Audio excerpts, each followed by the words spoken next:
Bonjour mes amis et bienvenue de retour au podcast Le meilleur sur le bien-être.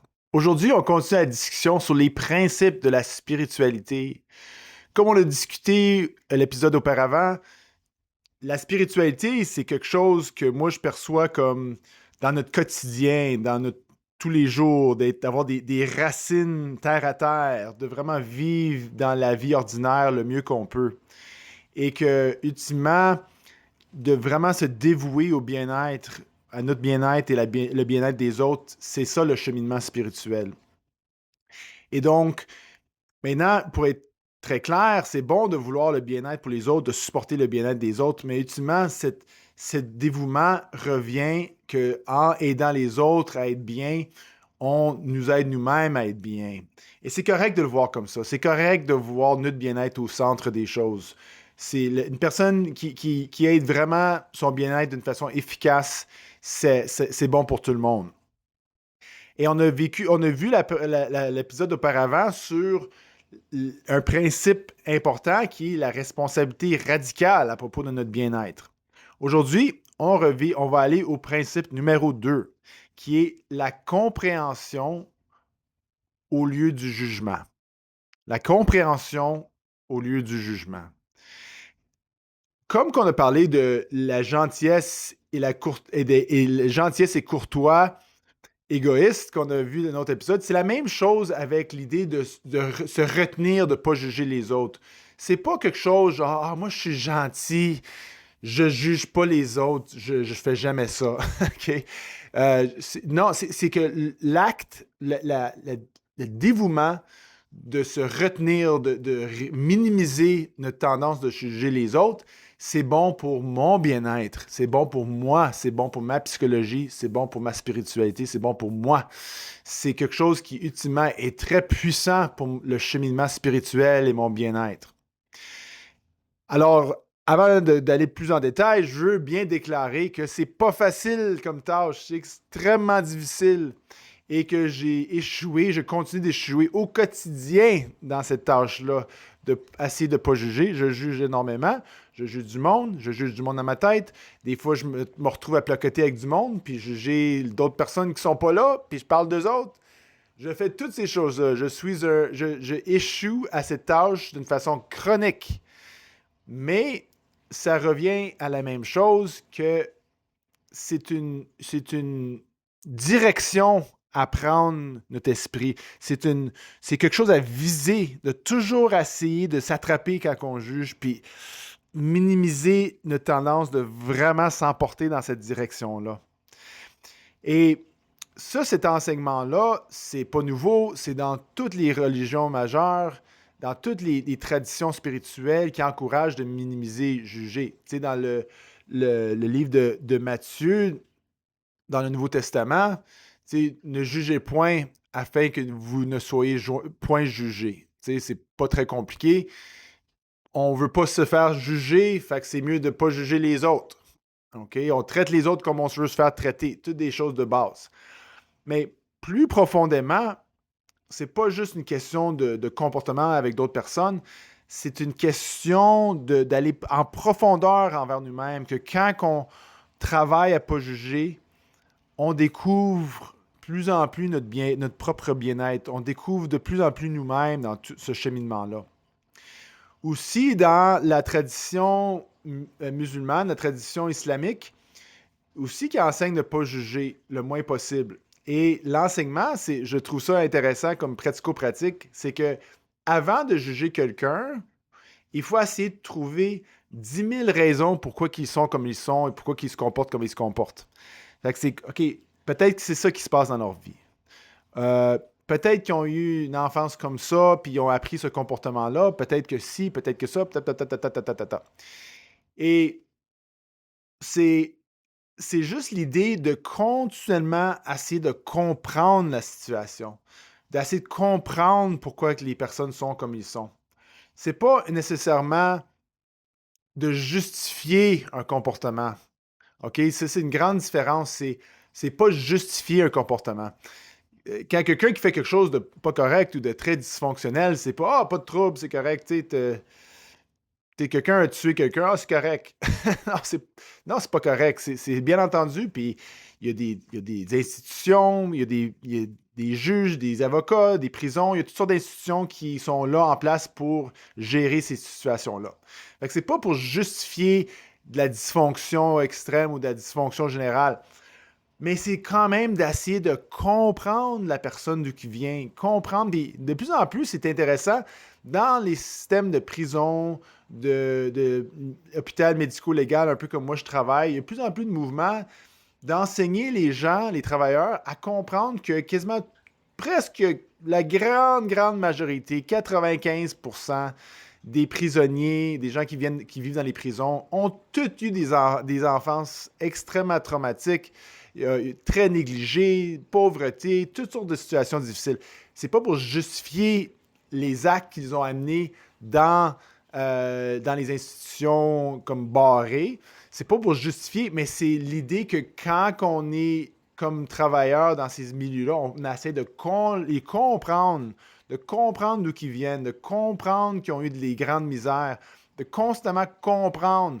Ça nous aide à être meilleurs avec eux autres. En fait, ça produit des résultats. C'est plus sécuritaire. Il y a moins tendance à avoir des violences avec travailleurs et les prisonniers ou des personnes dans le système médico-légal.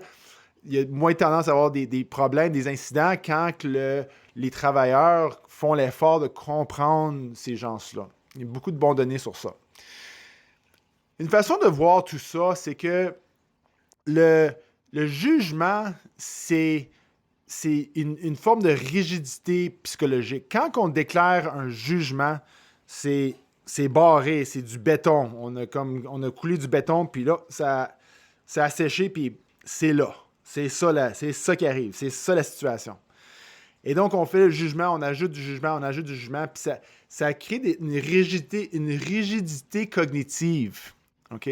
Tandis que l'effort de comprendre, toujours l'effort de comprendre l'autre, de toujours essayer de comprendre, c'est une fluidité psychologique, c'est une fluidité cognitive, fluidité mentale ça continue à circuler. Comme on parlait du mouvement physique, que le mouvement, en principe, est bon pour la santé. Tout est en mouvement. Le sang dans notre corps est toujours en mouvement. Le mouvement, en général, ça fait partie de vivre. C'est une bonne chose. C'est la même chose avec notre psychologie intérieure.